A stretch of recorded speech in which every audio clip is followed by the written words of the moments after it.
serving up a warm dish of the Triads culinary fare, here's your weekly helping of food, news, and views. This is The Man Who Ate the Town. Hey there, folks. Welcome to this, the third episode of the Man Who Ate the Town podcast. My name is Tim Beeman, and I am opening the recipe box. This week, I'm recording from the new Test Pattern Studios. Test Pattern is located at 701 North Trade Street and is a new live music venue with great acts, great drinks, and a great time. We're proud to be in the Test Pattern Studios. Thank you to Brian Cole. Also this week, I'm going to touch on some of the winners, runners-up, and honorable mentions from Smitty's Notes Best of 2016 Awards that just came out this week. There's a lot of my food friends and just friends on this list. I'm going to focus mainly on the food aspect, but you may hear me mention some others as well. You'll hear me say my buddy or my pal or my friend a good bit. I have a lot of relationships with a lot of these people. So let's get it off. Let's get started.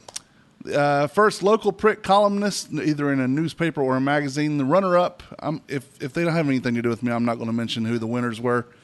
But the runner-up was Michael Hastings, who is the food writer for the Winston-Salem Journal. He's the food editor. Honorable mention for that same category is Eric Ginsberg, my counterpart over at Triad City Beat. Both swell guys.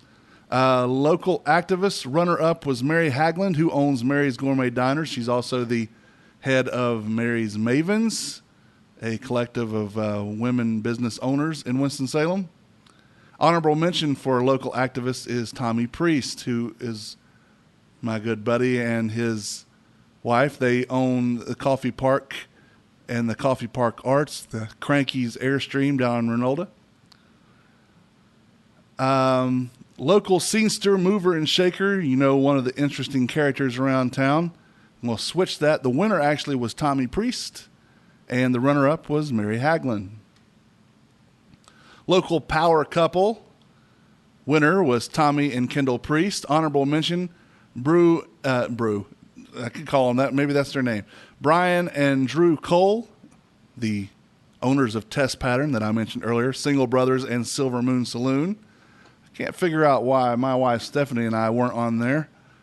We'll have to show our faces a little more in public to see if we can't get honorable mention, at least next time. Best Bakery, Camino Bakery, who I served with the owner, Carrie Clifford, on the board of the SSO4. I still serve there. Even though I'm not on 4th Street anymore, I'm still part of the SSO4. So Camino Bakery won. Runner-up was Atelier on Trade, which is the caffeinator, the official coffee sponsor, I guess, of The Man Who Walked the Town, our sister show. Best chocolatier, Black Mountain Chocolate, right around the corner. Friends of mine, Brent Peters and family. They've been on the Less Desirables twice. Good people.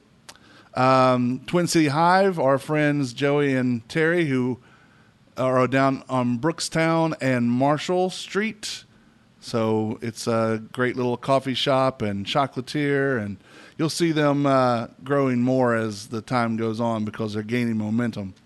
Best dessert winner was Midtown Cafe and Dessertery. Now, I know I gave them hell a couple weeks back, but as I said in that, both the article and in the podcast, I'm still a fan. I was just disappointed then. I still haven't heard a response about being on the show. I've asked them to come on. I'm hoping they do. Honorable mention for dessert would be Camino Bakery and Atelier on Trade. Best gelato, the runner-up was West End Coffee House, my friends Jim and Dana Moody. I worked with Dana on the Skippy's Hot Dogs video and setting all that up. The good buddies. Jim's been on the Less Desirables as a co-host a couple of times and a guest a couple of times. Best barbecue, the runner-up was Camel City Barbecue Factory, who are my neighbors here at Test Pattern Studios. And, it's good, inexpensive food. It tastes really great, and it's less than $10 a plate per person. That's always good. Honorable mention is Mr. Barbecue, which has always been my favorite barbecue place. And it's owned by the family of one of the owners of Camel City Barbecue Factory. So it's It's all relative. Wink, pun, whatever you want to put there. Best breakfast, of course, the winner is Mary's Gourmet Diner, Mary Haglin, as I mentioned earlier. Honorable mention was Midtown Cafe and Dessertery. Best coffee, the runner-up was Twin City Hive. Honorable mention was Camino Bakery and Coffee Park, owned by Tommy Priest. Best barista, the winner was Rachel Hayes at Twin City Hive. Runner-up was Joey Burdett, one of the owners of Twin City Hive. Honorable mention was Jimmy Greer at Coffee Park Airstream and Kevin McHugh at Camino Bakery. Best hamburger in town, the honorable mention goes to Local 27101, one of my partners over at the SSO4. And, really it is a great burger. Best hot dog in town, oddly enough, I mentioned them last week, and they're not even open right now. The winner is Skippy's Hot Dogs. Best new restaurant that's been open since July 1st, 2015. The winner was the Catherine Brasserie, which is in the historic RJR building here downtown in the Kempton Hotel. The reason I'm mentioning it is because I absolutely love that restaurant. I've written a post about it before. I love going there. I've been there a couple times. Everything about that place is classy. Runner-up for the best new restaurant is the Camel City Barbecue Factory. Best Italian restaurant, I'm very proud to say my good buddy Tony Delicio and his wife Maria's the Delicio's Italian Restaurant won. Runner-up was Quanto Basta, which is owned by my friend Tim Grandinetti. You'll hear more about him in a few minutes. Best Mexican restaurant, which I don't necessarily agree with this category, but I guess I couldn't figure out where else to put it. Honorable mention was The Porch Cantina and Bar. It's Mexican-ish. It's actually Tex-Mex food more than it is Mexican food, but it's good stuff, and I'm glad they're on here. Best soul food. The winners are Sweet Potatoes, Shut My Mouth, a restaurant. Owners Vivian and Stephanie, who were also partners in the Skippy's Hot Dog Mike's Week deal a few months back. Best steak, honorable mention, Jeffrey Adams, one of our partners at the SSO4. Best fried chicken, runner-up, Sweet Potatoes again. I would say next year, most likely, the winner of this will be Slappy's Chicken because it was that good. Best ribs, runner-up was Camel City Barbecue Factory. Best brunch, of course, again, winner, Mary's Gourmet Diner. Honorable mention, though, The Porch. I love that restaurant. And one of my other absolute favorites in town, with probably one of my 2 or 3 top 5 chefs, Travis Myers, is Willow's Bistro. Best place to take a first date, runner-up, Meridian, owned by Mark Groman, who is a good friend of mine. Honorable mention for that first date is Quanto Basta, again owned by Tim Grandinetti. Best fine dining restaurant. The winner is Springhouse Restaurant, Bar, and Kitchen. Also owned, or at least co-owned by Tim Grandinetti. Chef Tim has Love Festival coming up soon, starting in 2 weeks. Can't wait for that. Honorable mention for the best fine dining restaurant, Meridian Restaurant, as I just mentioned, and the Catherine Brasserie. Best seafood restaurant, like there was any question at all, is King's Crab Shack and Oyster Bar, official seafood sponsor of the Less Desirables. We're proud of you guys. Best late night place to eat after 10 p.m. Honorable mention, Finnegan's Wake, which I still can't figure out why that didn't win. Finnegan's Wake is the official Emerald Isle of the Less Desirables, and we're proud of them. Best pizza parlor, honorable mention, Mellow Mushroom, which was a partner at the SSO4, still is, I don't know why I keep saying was, is a partner at SSO4, and Mission Pizza Napolitana, owned by my buddy Peyton Smith, whose back of their restaurant is touching the back of Test Pattern Studios, where I'm sitting right now. We eat there quite a bit. It's great pizza. If you want it likes thick crust, then you're not going to go there. But if you like pizza that is authentic pizza, then try Mission Pizza Napolitana. They're located right there on right beside Test Pattern on Trade Street. Best wine list, runner-up is Meridian Restaurant. And this one, probably the next one, is the one I'm most proud of. All my buddies, many of my buddies are on here. Best chef. Number 1, the winner, Tim Grandinetti. Chef Tim Grandinetti of Springhouse Restaurant, Bar and Kitchen, and Quanta Basta. Runner-up was Travis Myers from Willow's Bistro, another one of my really good buddies. Honorable mention, Mark Groman from Meridian, and Jared Kuiper from Tavern at Old Salem. We love the Tavern at Old Salem. Stephanie actually used to work at Old Salem, not in the tavern, but in costume as a experienced tour guide. So we hang out at Old Salem as much as we can, and the food at the Tavern at Old Salem is quite lovely. And the drinks there, too. His brother, Jordan, is the bar genius. I wouldn't even call him bar tender or bar keep. He's the bar genius. Jared and Jordan Kuiper, the Kuiper family there. Best restaurant service, honorable mention is Springhouse Restaurant. Best wait person or server. The winner is Brandy. She's a fine girl, as I sing to her every time I'm in there. And she says it doesn't get old, so I'm going to continue to do that. From Meridian, and the runner-up is Shane Ward from Willow's Bistro. Best annual event and festival, I advertise for both of them, or they advertise with me on the Less Desirables. The winner was Salute, the North Carolina Wine Celebration in downtown Winston-Salem, and runner-up is River Run Film Festival. Best place for people watching is downtown Winston, especially 4th Street and the Arts District. One I have been on for the last 3 years, and one I am on now just recently. 4th Street is where the Less Desirable Studios was, and the Arts District here is where the Test Pattern Studio is now, where we are housed. Best brewery, the winner is Foothill Brewery. Runner-up, Small Batch Beer, who is the former presenting sponsor of the Beer Dads, and they used the Less Desirables as their first media outlet whenever they first started their deal, and before they even started their Kickstarter or Indiegogo, whichever one, I think it was Kickstarter campaign, and they won runner-up. And then honorable mention is the current presenting sponsor and the Liquid Reward sponsor of the Man Who Walked the Town. They're the presenting sponsor of the Beer Dads and the Liquid Reward of the Man Who Walked the Town. That's Hoots Roller Bar and Beer Company. They're down in West End in the West End Millworks. Best place for tap beer, the winner was Mellow Mushroom. Runner-up, Foothills Brewery.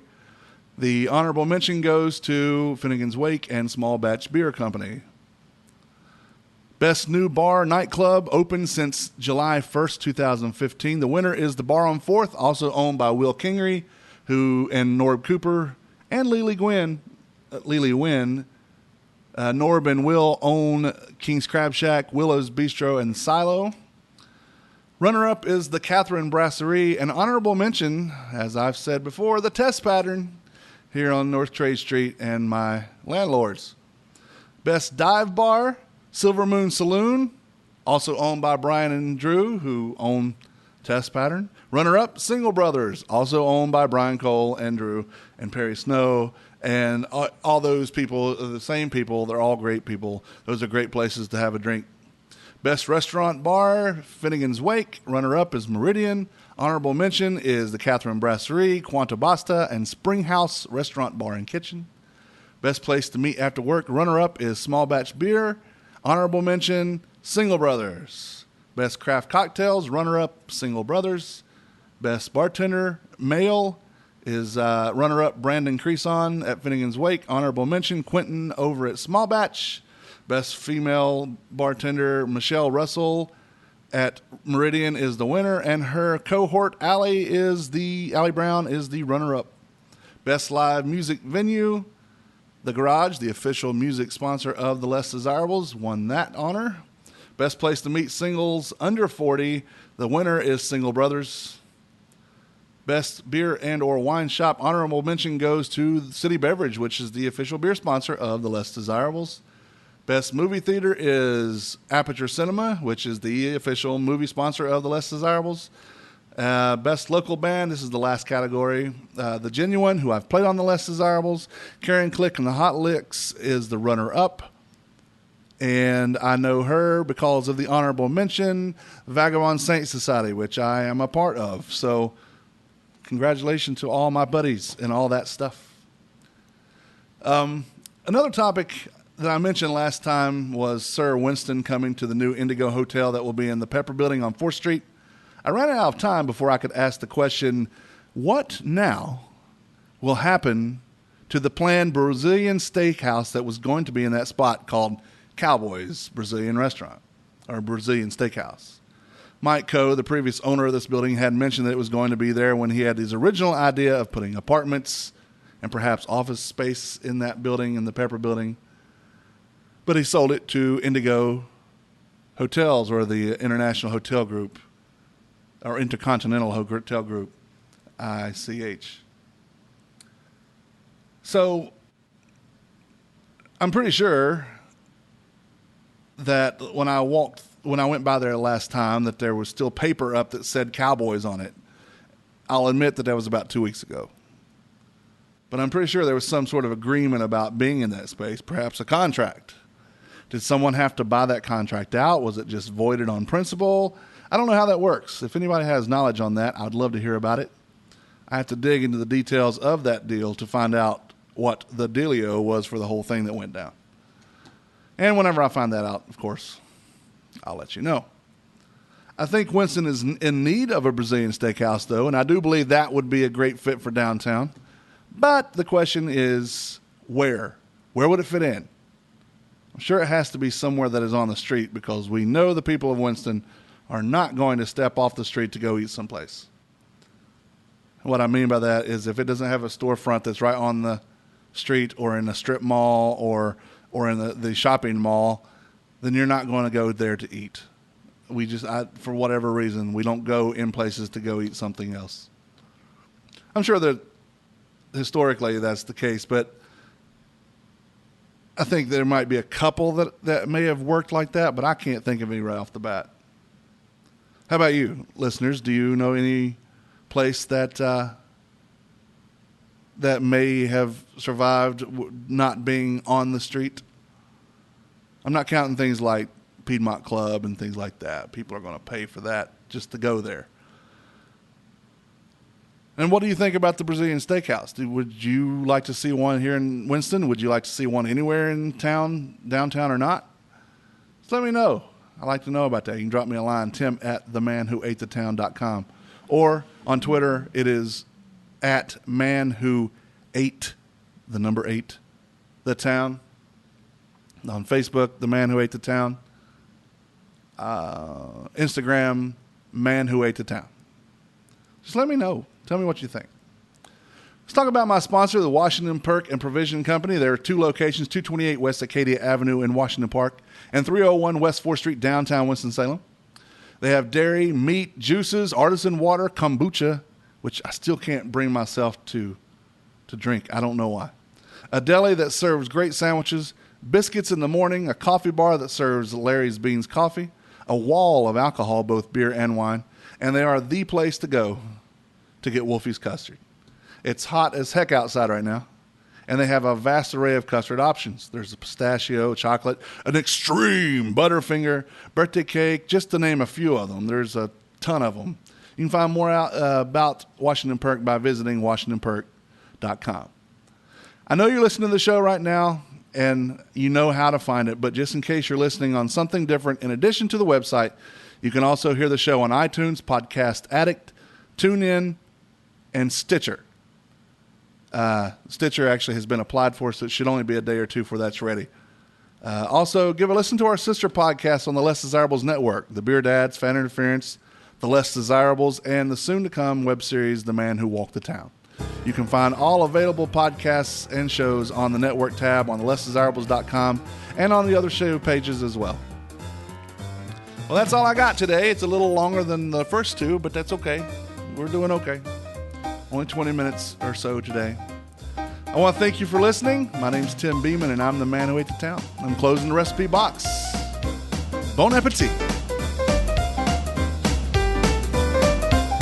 The views and opinions stated by me or any of my guests are solely those of ours and do not necessarily reflect the opinions of our hosting companies, distributors, enemies, friends, or relatives. This podcast is copyrighted and cannot be reproduced or distributed without express written consent of the man who ate the town, that's me, and Such Limited Inc. However, if you ask nicely, we'll probably let you.